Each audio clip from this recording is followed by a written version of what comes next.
Suppose I want this 23 to be a superscript. I can highlight the text, click the font settings launcher or press Ctrl 1, then check Superscript and click OK. And if I want this 32 to be subscript, I can again click Font Settings, select Subscript and click OK.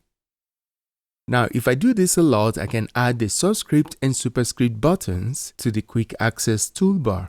Click the Quick Access Toolbar arrow and select More Commands.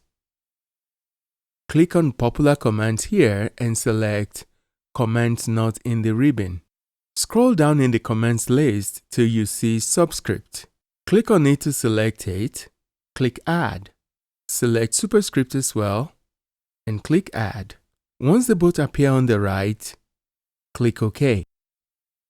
We now have both Subscript and Superscript commands at the top here.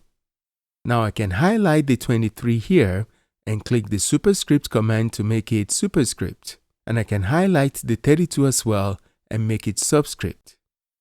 Thanks for watching.